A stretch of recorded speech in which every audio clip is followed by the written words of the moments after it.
दोस्तों, वीडियो में आगे बढ़ने से पहले अगर आपने अभी तक इस बुक की प्लेलिस्ट को स्टार्टिंग से वॉच नहीं किया है तो मेरी आपसे रिक्वेस्ट है कि आप इस बुक की प्लेलिस्ट को स्टार्टिंग से वॉच करें, तभी आपको ये वीडियोस पूरे अच्छे तरीके से समझ में आएंगी।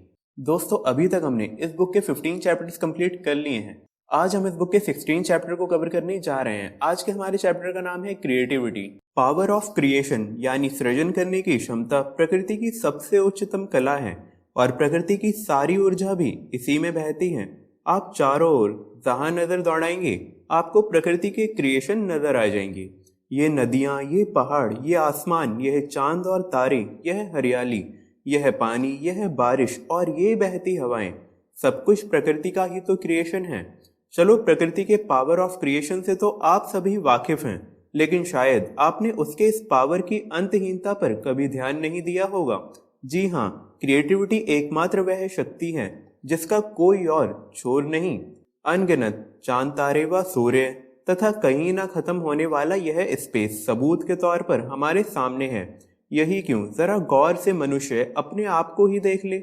उसके 1 फीट से भी कम लंबाई चौड़ाई वाले चेहरे में कितने क्रिएशन हैं। अरबों अरब चेहरे ना जाने कितने लाखों वर्षों से बनते आ रहे हैं, परंतु एकाध का अपवाद छोड़ मजाल है कि कोई आपस में मिल जाए। एक छोटे से चेहरे में इतनी क्रिएटिविटी, क्या यह बात मात्र आपको क्रिएटिविटी के इस पावर की ओर उत्सुकता जगाने को पर्याप्त नहीं? आप कहेंगे, चलो उत्सुकता तो जागी, कुदरत की अनलिमिटेड पावर ऑफ क्रिएटिविटी को भी समझा, पर इसमें आगे हम क्या कर सकते हैं? तो वही बात समझाने हेतु तो मैंने आपको कुदरत की पावर ऑफ क्रिएटिविटी समझाई है। आगे आपके लिए यह है कि ऐसा ही क्रिएटिविटी की क्षमता हर मनुष्य में भी होती है, और मनुष्य जाति का आप पूरा इतिहास उठाकर देखेंगे तो पाएंगे कि जिनके भी नाम इतिहास में दर्ज हैं उन सभी में एक ही समानता है, और वह यह है कि उन्होंने अपने इस क्रिएटिविटी के पावर का जमकर उपयोग किया है।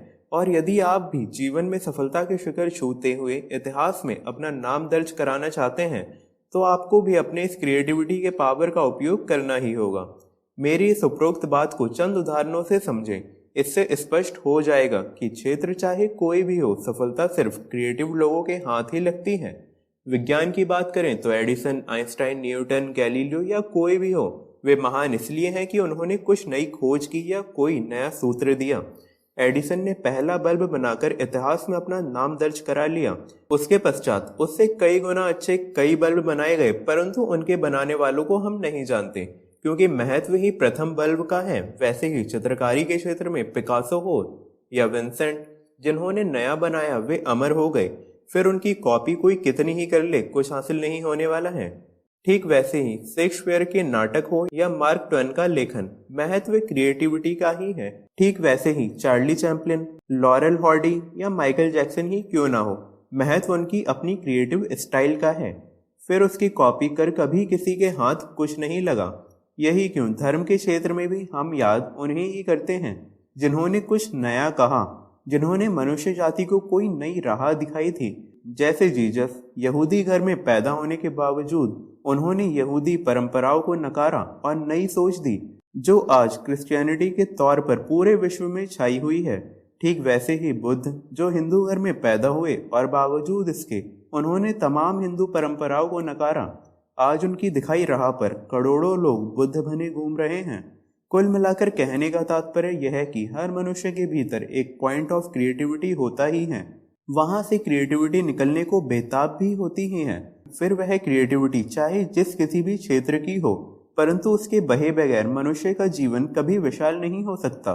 व्यवसाय में भी देख लो, बिल गेट्स हो या स्टीव जॉब्स, वे सफल ही इसलिए हैं कि उन्होंने कुछ नया दिया है। यहाँ तक कि लीडरशिप में भी नए नए नारे दिए बगैर कोई लीडर लंबा नहीं चल सकता। यहाँ यह बात भी गौर कर लेना कि जैसे कभी मनुष्य के चेहरे पूरी तरह आपस में नहीं मिलते, वैसे ही उनके स्वभाव भी कभी आपस में नहीं मिलते। यानी हर मनुष्य अपने आप में कुदरत की एक मौलिक रचना है, और इसी कारण हर व्यक्ति में से निकलने वाली क्रिएटिविटी भी हमेशा अलग अलग ही रहेगी। कहने का तात्पर्य, जो धुन मोजार्ट या बिथोवन के भीतर से बह गई वह कभी किसी और के भीतर से नहीं बहेगी। हाँ, चोरी कर या नोट्स बदल कर कोई उनका उपयोग भले ही कर ले, पर उससे वह कभी मोजार्ट नहीं बन सकता। ठीक ऐसे ही जो कविता या नृत्य या फिर कोई नई सोच किसी एक के भीतर से बह गई, फिर वह किसी अन्य के भीतर से कभी नहीं बहेगी। इसी से आप सिर्फ कुदरत की ही नहीं, मनुष्य की भी क्रिएटिविटी के विशाल दायरे का अंदाजा लगा सकते हैं। अब यदि आप यह समझ गए हों कि बगैर भीतर से कुछ क्रिएटिव बहे आप जीवन में बड़ी सफलता हासिल नहीं कर सकते, तो मैं आपसे क्रिएटिव कैसे हुआ जाए उसकी चर्चा करूं।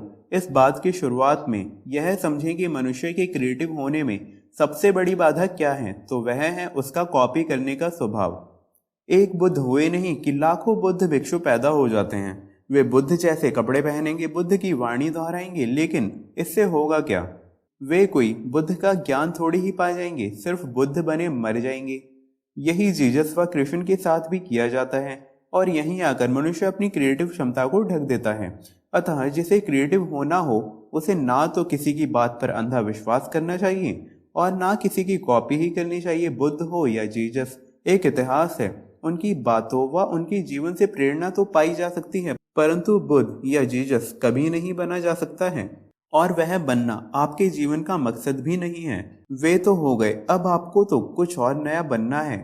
याद करो बुद्ध का वह अंतिम वाक्य जब उनके शिष्य आनंद ने बुद्ध से कौन सी राह चलें के बारे में सवाल पूछा था और बुद्ध ने क्या कहा था? अपने दिए आप बनो। भला बुद्ध कैसे किसी को कहीं पहुंचा सकते हैं? उन्होंने तो इशारा कर दिया कि आपकी राह चुननी भी आपको है और उस पर चलना भी आपको ही है, और आप ऐसा करते हैं तो पहुंचना भी आपको ही है। ठीक वैसे ही रविंद्रनाथ की कविताएं हो या कबीर के दोहे, शेक्सपियर के नाटक हो या सोक्रेटिस का चिंतन, उन सब से आप प्रेरणा तो ले सकते हैं, परंतु इनमें से किसी के भी जैसे आप बन नहीं सकते हैं और ना ही वे के वे क्रिएशन आपके भीतर से दोबारा बह सकते हैं। आपके भीतर से तो जब भी निकलेगा आपका कोई नया ही क्रिएशन निकलेगा।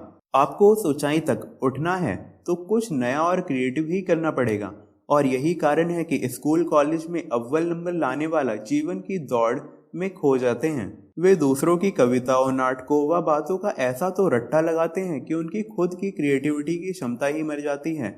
जैसे ये साधु, सन्यासी व मौलवी, पादरी अपने वेद, कुरान, बाइबल का ऐसा रट्टा लगाते हैं कि फिर वास्तविक धर्म से इनका नाता ही टूट जाता है।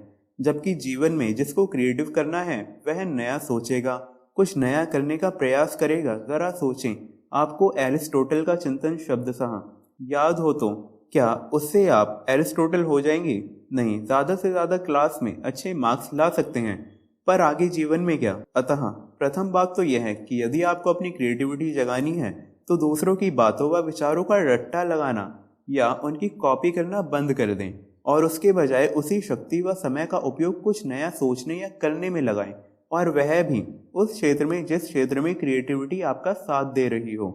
ठीक वैसे ही यदि आपको वास्तव में क्रिएटिव होना है तो एक और महत्वपूर्ण बात यह भी ध्यान में रखें कि आप प्रेरणा तो सभी से लें, परंतु प्रभावित किसी से ना हो। प्रेरणा आपको आगे बढ़ाती है, जबकि आपका किसी भी व्यक्ति, विचार या वस्तु से प्रभावित होना आपको वहीं का वहीं खड़ा कर देता है। इस बात को मैं गैलीलियो के उदाहरण से समझाता हूँ। बाइबल में साफ लिखा है कि सूर्य पृथ्वी के चक्कर लगाता है। अब सामान्य तौर पर तो किसी क्रिश्चियन के बाइबल पर अविश्वास करने का सवाल नहीं उठता, लेकिन गैलीलियो बाइबल के प्रभाव में नहीं फंसे। उन्होंने अपना चिंतन दौड़ाया और पाया कि पृथ्वी सूर्य के चक्कर लगा रही है। यह बात अलग है कि उनके इस निष्कर्ष के बदले उन्हें कोर्ट और पादरियों द्वारा काफी फटकार लगाई गई, धमकाकर उन्हें यह बात वापस लेने हेतु मजबूर भी किया गया। परंतु इससे यह सत्य तो बदल नहीं गया कि पृथ्वी ही सूर्य के चक्कर लगाती है, और अब यह वैज्ञानिक सत्य है। अब बाइबल, इसमें कोई बाधा नहीं, और इस तरह गैलीलियो आखिरकार हमेशा के लिए इतिहास में अमर हो ही गए। कुल मिलाकर कहने का तात्पर्य यह है कि किसी श्रेष्ठ व्यक्ति या किसी के उत्तम विचार से प्रेरणा लेकर आगे बढ़ना तो समझ आता है, वह सकारात्मक भी है, परंतु उससे प्रभावित होकर अपनी सोच या स्टाइल पर ताले लगा देना हमेशा खतरनाक सिद्ध होता है। प्रभावित तो आपसे दुनिया को होना है, आपको किसी से इस कदर प्रभावित नहीं होना है कि आपका चिंतन ही थम जाए।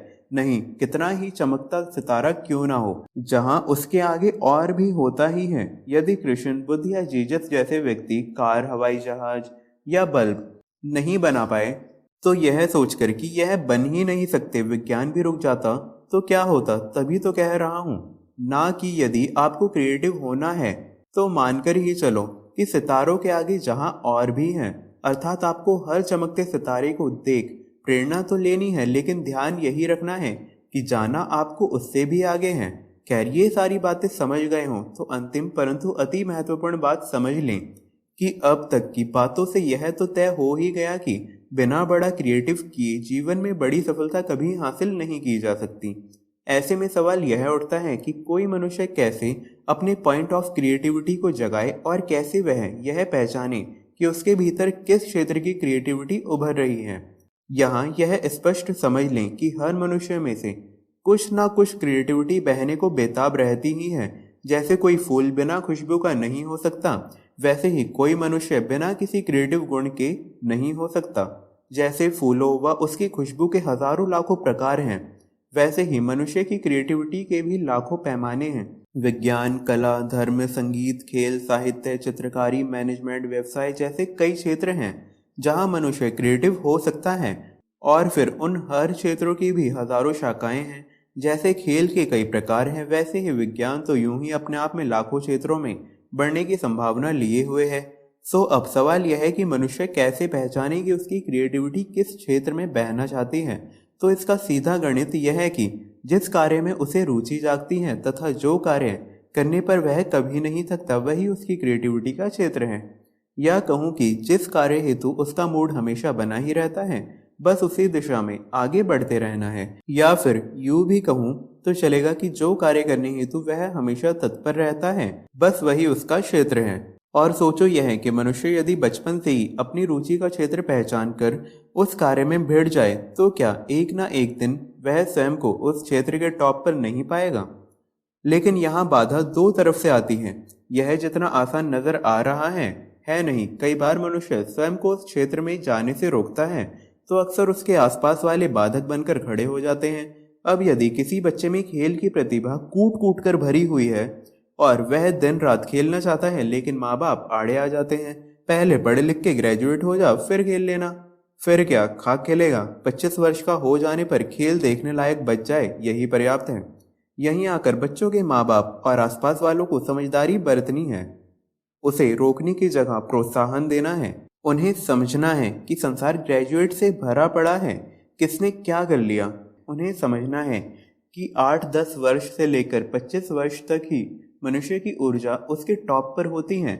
और ऐसे में यदि उन 15 वर्षों में कोई बच्चा किसी एक क्षेत्र में डूबकर लगना चाहता है तो उससे बेहतर और क्या हो सकता है। सोचो कोई बच्चा बचपन से संगीत की ओर आकर्षित है और वह अलग अलग इंस्ट्रूमेंट अच्छे से बजा भी लेता है, तो भी क्या उससे संगीत छीन उसे आप ग्रेजुएट होने पर मजबूर करेंगे? ऐसे तो आप फूल से उसकी खुशबू ही छीन लेंगे। फिर तो वह बड़ा होकर टाई पहने कागज का फूल बना घूमता रहेगा। मोजार्ट हो या बेथोवन, वे पैदा होते ही संगीत के साथ बड़े हुए। यहाँ तक कि मोजार्ट ने तो 5-6 वर्ष तक के होते होते अपनी प्रथम धुन भी बना डाली थी। वहीं बेथोवन ने भी 11 वर्ष के होते होते अपनी प्रथम धुन बना डाली थी। और परिणाम देखो, आज उन दोनों को हम संगीत के पर्याय के रूप में जानते हैं। कहने का तात्पर्य यह है कि यदि वाकई आप अपने बच्चों को महान व ऐतिहासिक बनाना चाहते हैं तो कृपा कर उनमें से कला की जो कोई धारा बह रही हो उसे दबाने की बजाय उसे अच्छे से निखारने में सहायक बने। इसे प्रकृति का वरदान समझें कि आपका बच्चा सामान्य जीवन जीने के लिए नहीं पल रहा है। खुश होएं कि वह कुछ बड़ा कर दिखाने की क्षमता के साथ पैदा हुआ है। और सोचो किसी बच्चे की साहित्य में रुचि और बचपन से वह सिर्फ पढ़ता लिखता रहे तो क्या एक दिन वह शेक्सपियर नहीं हो जाएगा। अतः कृपा कर इन खिलते फूलों की स्वाभाविक खुशबू छीन उन्हें कागज के फूल मत बनाए। ठीक वैसे ही बच्चों को भी चाहिए कि वह अपनी उभरती कला को समर्पित रहें। हजार दबाव व असफलता झेलकर भी उसे ना छोड़ एक ना एक दिन वह अवश्य उस कला के उच्चतम शिखर पर विराजमान हो जाएगा। यहाँ अंतिम परंतु सबसे महत्वपूर्ण बात यह समझने लायक है कि बच्चों में क्रिएटिविटी होना यह कुदरत की लीला है, परंतु उसे निखारने हेतु अद्भुत दृढ़ता व अदम्य साहस की आवश्यकता होती है। और यह दोनों ना जुटा पाने के कारण ही लाखों में एकाध ही क्रिएटिव और सफल है। इस बात को महान एडिसन के उदाहरण से समझाता हूँ। स्कूल तो एडिसन के नसीब में 1-2 वर्ष ही रही, परंतु वे बचपन से अति जिज्ञासु थे। इतना ही नहीं, विज्ञान के प्रति उनकी सहज रुचि बचपन से ही झलक रही थी। ना तो एडिसन और ना ही उनकी मां नैन्सी को यह रुचि परखते देर लगी।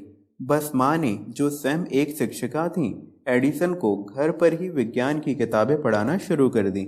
यह सब तो ठीक, पर सबसे बड़ी बात तो यह है कि परिवार की आर्थिक हालत कोई बहुत अच्छी नहीं थी, अतः महंगी किताबें खरीदना या पढ़ना पढ़ाना भी इतना आसान नहीं था। लेकिन बावजूद इसके ना तो एडिसन ने विज्ञान की किताबें पढ़ना छोड़ी और ना ही माँ नैन्सी ने उन्हें पढ़ाना छोड़ा। यहाँ तक कि 11 वर्ष के होते होते एडिसन ने ताजे फल, कैंडी व अखबार बेचने प्रारंभ कर दिए। निश्चित ही यह सब कर एडिसन का इरादा सिर्फ नई नई विज्ञान की किताबें खरीदने का ही था। चलो यह तो समझें, पर उसी उम्र में एडिसन ने अपने पैसों से घर के तहखानों में एक छोटी मोटी प्रयोगशाला भी डाल दी। यह बात अलग है कि अपने दोस्त माइकल को अपना बनाया रसायन पिलाकर आसमान में उड़ाने के चक्कर में उनकी वह लेबॉर्ट्री बंद करा दी गई। लेकिन जो दृढ़ता छोड़ दे वह कभी एडिसन नहीं बनते। 12 वर्ष की उम्र में एडिसन ने कमाने हेतु ट्रेन में अखबार बेचना शुरू कर दिए। वह रोज सुबह पोर्ट पुराने से डेट्रॉइट की ट्रेन पकड़कर जाते थे तथा पूरे रास्ते उसमें अखबार बेचते रहते थे। तत्पश्चात डेट्रॉइट की लाइब्रेरी में जाकर दिन भर विज्ञान की किताबें पढ़ते थे और शाम को वहीं ट्रेन पकड़कर वापस अपने घर पोर्ट पुरोन लौट आते थे। अब दृढ़ता तो दृढ़ता को बढ़ाती ही है। बस जल्द ही उन्होंने उसी ट्रेन में अपनी एक छोटी प्रयोगशाला भी बना दी। लेकिन फिर गड़बड़ हो गई, किसी कारण उसमें आग लग गई और इससे भड़के ट्रेन कंडक्टर ने न सिर्फ उनकी प्रयोगशाला को ट्रेन से खदेड़ दिया बल्कि एडिसन को भी मार खदेड़ा। परंतु एडिसन इन सब बातों से हारने वालों में से कहाँ थे।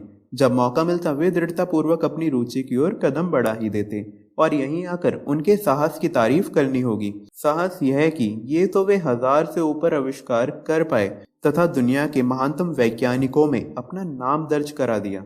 परंतु कल उठ के मान लो कि वे सफल ना होते तो, क्योंकि उनकी आर्थिक हालत देखते हुए ऐसा करने का जीवन भर भूखे मरने की तलवार तो उनके सर पर लटक ही रही थी। लेकिन उस लटकती तलवार के सायों में जीना उन्हें मंजूर था, परंतु अपनी रुचि छोड़ना उन्हें गवारा नहीं था। और यहाँ यह स्पष्ट समझ लें कि बड़ी सफलताएं हाथ पसारे आपका इंतजार नहीं कर रही होती हैं। उस हेतु अपने जीवन को दांव पर लगाने का साहस तो आवश्यक होता ही है। सो कुल मिलाकर कहने का तात्पर्य यह है कि कला को निखारने हेतु बड़े साहस की आवश्यकता होती है। आसपास वालों के 1000 दबाव सहकर भी उसमें भिड़े ही रहना पड़ता है। मान लो आप खेल के क्षेत्र में आगे बढ़ना चाहते हैं और उस हेतु आप में स्कूल कॉलेज की पढ़ाई की अवहेलना हो जाती है। यहाँ तक भी ठीक, पर बावजूद इसके आप बड़े खिलाड़ी नहीं बन पाए तो क्या होगा? आपके भविष्य का क्या होगा? बस यह तलवार आपके सर पर मंडराती ही रहती है। आप उसकी अवहेलना कर आगे बढ़ना चाहें तो भी आसपास वाले ना सिर्फ बार बार आपको ये बातें याद दिलाएंगी बल्कि उस हेतु आप पर दबाव भी डालेंगे। लेकिन उस समय यदि आप पूरे मन से साहस दिखा गए, 2 पाटन पर पांव रखने की बजाय एक पर जमकर खड़े हो गए, तो आपको अपने क्षेत्र में सफलता हासिल हो ही सकती है। और फिर व्यवसाय क्या है? एक साहस ही तो है, और वह भी ऐसा साहस कि जिसमें सिवाय कोई जोखिम उठाए बड़ी सफलता कभी हासिल नहीं की जा सकती है। और यह बड़ा साहस क्या है? कुछ नया करने का जोखिम उठाना या फिर कुछ नया बनाने का बीड़ा उठाना। अब ऐसा करने का पासा उल्टा तो पड़ ही सकता है, लेकिन क्या ऐसा कोई साहस उठाए बगैर कोई व्यवसाय को कभी फैला सकता है? नहीं, यानी बिना साहस उठाए तो व्यवसाय भी नहीं फलता फूलता है। और वहां भी साहस क्या उठाना है? कुछ नया क्रिएटिव करने का ही तो। जीवन में सफलता पानी है तो क्रिएटिव तो आपको होना ही पड़ेगा, और इस क्रिएटिविटी को निखारने हेतु साहस भी आपको उठाना ही होगा। परंतु हाँ, इसमें आपको यह बात तय कर लेना आवश्यक है कि कहीं आप अपनी प्रतिभा के बारे में गलत फहमियां तो नहीं पाल रहे हैं। बाकी यह बात तय जान लें कि बगैर क्रिएटिव हुए जीवन में कोई बड़ी सफलता हासिल नहीं की जा सकती। और यहाँ यह भी समझ लें कि सफल होना आपका जन्मसिद्ध अधिकार है तथा आपको सफल होना ही चाहिए। अतः अपने भीतर जागी रुचियों को ना सिर्फ संभाले बल्कि पूरी दृढ़ता व अदम्य साहस के साथ उन्हें संवारें और निखारें। यदि आपने रुचि पहचानने या अपनी योग्यता परखने में कोई गलती नहीं की है तो मैं वादा करता हूँ कि एक दिन आप सफलता का शिखर अवश्य छू लेंगे। और सबसे ज़्यादा मज़े की बात तो यह है कि आप अपनी रुचि के क्षेत्र में कोई बड़ी सफलता हासिल ना भी कर पाएं तो भी मन ही मन बड़ी शांति व सुकून का अनुभव तो आप जीवन भर करेंगे ही। और यह अनुभव करना ही जीवन के महत्वपूर्ण उद्देश्यों में से एक है। और उसी तर्ज पर यह भी समझ लें कि एक अपनी क्रिएटिविटी के क्षेत्र को छोड़कर दूसरे क्षेत्र में आप ज़्यादा अच्छी सफलता पा भी लें तो भी मेरी बात याद रख लेना कि भीतर ही भीतर एक बेचैनी तो आपको हमेशा बनी ही रहेगी। उस हालत में भी आपका जीवन स्वतः ही नर्क हो जाएगा। सच कहूँ तो स्वयं में दृढ़ता व साहस पैदा ना कर पाने के कारण 100 में से 90 इसी बेचैनी में जी रहे हैं। आप गौर करना, आपको भी जीवन में अपनी रुचि के क्षेत्र में कार्य करते बहुत कम लोग मिलेंगे। अब जब मन चाहा कार्य ही हाथ में नहीं तो यूं भी जीवन में जीवन जैसा बचा ही क्या। जीवन तो स्वतः ही मैकेनिकल हो गया। अतः इस लिहाज से भी अपनी क्रिएटिविटी के क्षेत्र में आगे बढ़ना ही आपके जीवन के हित में है। दोस्तों, इसी के साथ हमारा ये चैप्टर खत्म हुआ। मैं उम्मीद करता हूँ कि आपको ये चैप्टर पसंद आया होगा। Thank you so much guys for watching this video.